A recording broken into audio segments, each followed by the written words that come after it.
Welcome to all of you. देखिए, consumer protection हम देखेंगे कि कंज्यूमर प्रोटेक्शन एक्चुअली में कंज्यूमर प्रोटेक्शन होता क्या है।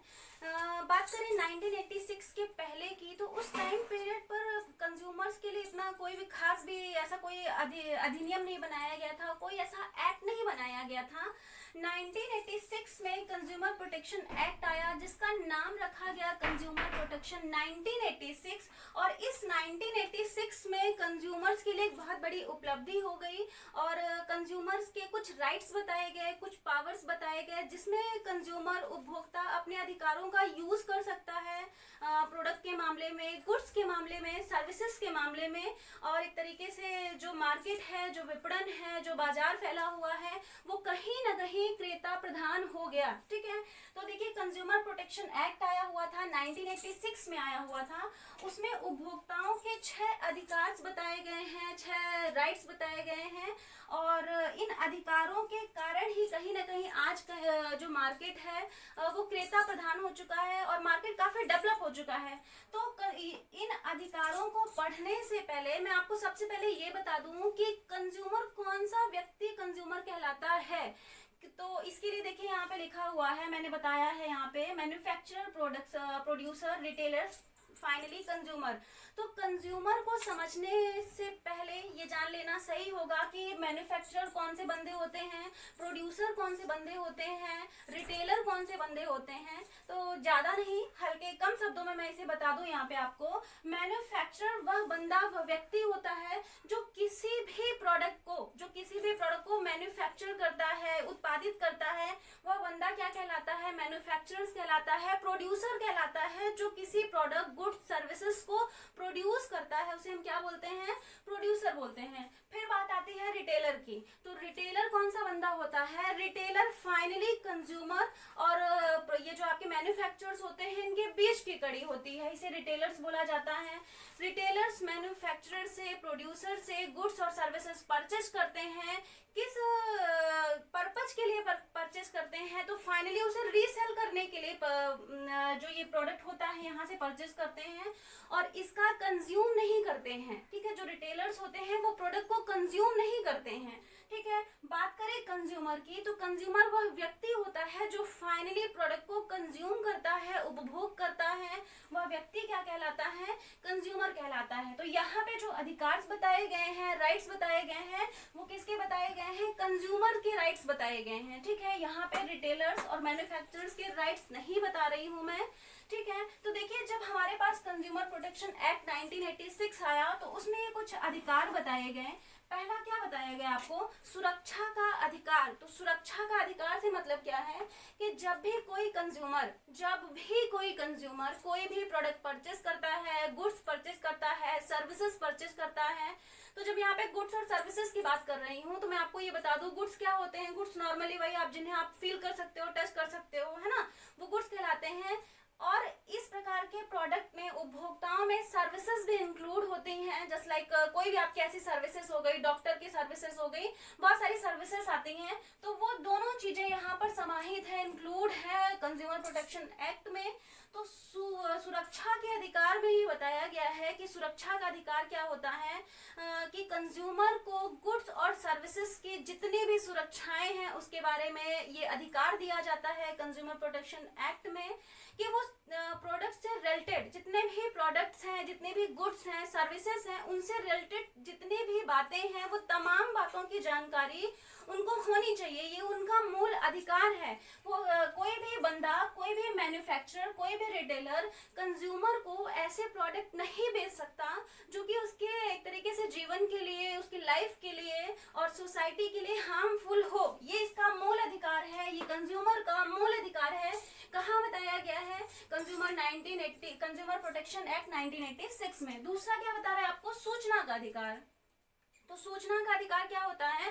देखिए, कंज्यूमर को ये राइट्स है, ये पावर है, ये अधिकार बताया गया है कि वो गुड्स से संबंधित, सर्विसेज से संबंधित वो सारी सूचनाएं प्राप्त कर सकें जो कि गुड्स और सर्विसेज से संबंधित है। कि आप कोई भी प्रोडक्ट ले रहे हो तो उसमें किस प्रकार के इंग्रेडिएंट्स मिलाए हुए हैं, कैसे प्रोडक्ट मिलाए गए हैं, क्या आपकी बॉडी के लिए हार्मफुल है या नहीं है, उसकी एमआरपी कितनी है। इन सारी बातों की जानकारी कंज्यूमर को होना, इन सूचनाओं को प्राप्त करना, ये इसका राइट्स बनता है, कंज्यूमर का राइट्स बनता है, ये अधिकार होता है। चुनने का अधिकार, तो चुनने का अधिकार से मतलब क्या है कि कंज्यूमर के पास ये राइट्स होता है, ये पावर होता है कि वो जितने भी वहाँ पे गुड्स रखे हुए हैं, सर्विसेज रखी हुई हैं, उन गुड्स और सर्विसेज को वह चुन सके या देख सके कि वो किस प्रकार के गुड्स और सर्विसेज को लेना चाहता है। आप उसे किसी भी प्रकार का प्रेशराइज नहीं कर सकते कि यहाँ पे 5 गुड्स हैं तो आपको ये वाले गुड्स ही परचेज करने होंगे। नो, इस तरीके की बातें नहीं की जा सकती हैं। ये कंज्यूमर के पास, ये उपभोक्ता के पास अधिकार होता है कि वो अपनी मन पसंदीदा चीजों को चुन सके। ये इसके पास फाइनली अधिकार होता है। देखिए, सुने जाने का अधिकार का मतलब क्या होता है कि कंज्यूमर के पास ये भी राइट्स है कि उसकी बातों को सुना जाए कि वो किस प्रकार का प्रोडक्ट लेना चाहता है, कैसे प्रोडक्ट को परचेज करना चाहता है, ये उसका राइट्स है। जबरन या जबरदस्ती तरीके से आप उसे किसी भी तरीके का प्रोडक्ट सेल करोगे, ये नहीं हो सकता। This is not possible. Okay, फिर देखिए क्या लिखा हुआ है, उपभोक्ता शिक्षा अधिकार। उपभोक्ता शिक्षा का अधिकार से मतलब क्या है कि जितने भी कंज्यूमर हैं, उपभोक्ता हैं, उनके पास ये राइट्स है, ये अधिकार है कि यदि वो कोई ऐसा प्रोडक्ट परचेस करते हैं जिस प्रोडक्ट के बारे में उसे नॉलेज नहीं है, तो ये फाइनली ये इनकी एक प्रकार से ड्यूटी बनती है। ये रिटेलर्स की, मैन्युफैक्चरर्स की, प्रोड्यूसर्स की ये ड्यूटी बनती है, ये लायबिलिटीज बनती है, ये रिस्पॉन्सिबिलिटी बनती है कि कंज्यूमर को ये बताएं कि फला व्यक्ति, फला प्रोडक्ट में किस प्रकार के गुण हैं, क्या क्वालिटीज हैं, क्या हार्म्स हैं, क्या डिसक्वालिटीज हैं, इसके बारे में बताना ये इनकी रिस्पॉन्सिबिलिटी बनती है। ऐसा नहीं हो सकता कि आप कोई भी प्रोडक्ट परचेस कर रहे हो और आपको उसके बारे में बताया ना जाए और आपको प्रोडक्ट बेच दिया जाए, तो ये एक तरीके से ऐसा नहीं होता। देखिए, जो एक तरीके से एग्जाम्पल मैं बता दूं तो आपका कंसेप्ट क्लियर हो जाएगा। तम्बाकू का नाम आप लोगों ने सुना होगा। तम्बाकू, बीड़ी, सिगरेट में लिखा होता है कि ये जो प्रोडक्ट है ये आपकी बॉडी के लिए, आपकी लाइफ के लिए हार्मफुल है। ठीक है, आपको ये सूचनाएं वहां पे दी जाती हैं, ये राइट्स होता है प्रोड्यूसर्स का। उसके बाद भी यदि आप उसे कंज्यूम करना चाहते हो तो चॉइस इज योर। ओके, फिर देखिए क्या लिखा हुआ है, निवारण का अधिकार। तो निवारण का मतलब क्या होता है, निवारण का सीधा सा मतलब ये है कि यदि आपने कोई ऐसा प्रोडक्ट परचेस कर लिया है जिसमें किसी भी प्रकार का हॉच पॉच है या किसी भी प्रकार का डिस्टरबेंस है, तो आपको एक तरीके से उस प्रोडक्ट के निवारण के लिए आप यहाँ पे जा सकते हो। फाइनली फर्स्ट टाइम आप यहाँ पे जा सकते हो जहां से आपने प्रोडक्ट परचेस किया हुआ है, चाहे वो रिटेलर हो, चाहे वो प्रोड्यूसर्स हो, चाहे वो मैन्युफैक्चरर्स हो। ये राइट्स है आपके पास कि आप प्रोडक्ट को एक्सचेंज कर सकते हो, मनी रिटर्न कर सकते हो। इस तरीके के 6 अधिकार बताए गए हैं कंज्यूमर प्रोटेक्शन एक्ट में, जो कि 1986 में आया हुआ था। उसके बाद देखिए, यदि किसी भी कारणवश ऐसी बातें होती हैं कि यहाँ पे निवारण नहीं हो पाता, फाइनली प्रोड्यूसर्स, मैन्युफैक्चरर्स में निपटारा नहीं हो पाता, तो यहाँ पे कुछ कमीशंस बनाए गए हैं अलग अलग लेवल पर। डिफरेंट टाइप ऑफ लेवल में डिफरेंट टाइप ऑफ कमीशंस बताए गए हैं, उन पर चर्चा कर लेते हैं। देखिए, पहला क्या लिखा हुआ है, डिस्ट्रिक्ट कमीशन। तो डिस्ट्रिक्ट कमीशन क्या होता है, यहाँ पे किस प्रकार के मामलों का निपटारा किया जाता है। स्वाभाविक सी बात है, यदि कमीशन में कोई मामला आया हुआ है तो इसका सीधा सा मतलब क्या है कि कहीं ना कहीं डिस्प्यूट हुआ है, कहीं ना कहीं विवाद हुआ है, तो उन डिस्प्यूट्स के सॉल्यूशंस के लिए ही बंदा कहाँ गया हुआ है, कमीशंस में गया हुआ है। फाइनली देखिए, डिस्ट्रिक्ट कमीशन। तो डिस्ट्रिक्ट कमीशन क्या होता है, जब भी किसी प्रोडक्ट्स में, गुड्स में, सर्विसेज में मामला आपका 1 लाख to 1 करोड़ रुपीज, ठीक है, 1 लाख से 1 करोड़ के बीच का जो भी मामला होता है, उसका सोल्यूशन, उसका समाधान, उस प्रकार के मामलों का निपटारा कहाँ पर किया जाता है, डिस्ट्रिक्ट कमीशन में किया जाता है। उसके बाद जब यदि कोई ऐसा प्रोडक्ट हो गया, ऐसे गुड्स हो गए, ऐसे सर्विसेज हो गई जिनका समाधान 1 करोड़ से जिनका एक तरीके से वैल्यू कितनी हो, 1 करोड़ रुपए से ज्यादा हो, इस प्रकार के जो प्रोडक्ट होते हैं उनका जो एक तरीके से निपटारा हम कहाँ पर कर सकते हैं, तो स्टेट लेवल पर जो कमीशन होते हैं वहां पर इस प्रकार के मामलों का निपटारा किया जाता है। स्टेट कमीशन में किस प्रकार के मामलों का निपटारा किया जा सकता है, फिर से सुन लीजिए, जहां पे मामले 1 करोड़ से लेकर 10 करोड़ तक के मामले होते हैं वहां पर निपटारा किया जाता है स्टेट कमीशन के द्वारा। तीसरा देखिए क्या लिखा हुआ है, नेशनल कमीशन।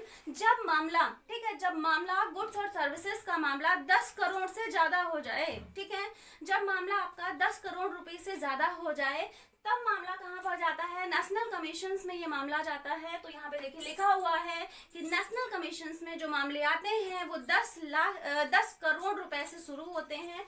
10 करोड़ से यहाँ पे मामले स्टार्ट हो जाते हैं। ध्यान दीजिएगा, शायद वहाँ पे डिस्टर्बेंस हो गया है। तो यहाँ पे नेशनल कमीशंस में जो मामले आते हैं वो 10 करोड़ रुपए से स्टार्ट किए जाते हैं।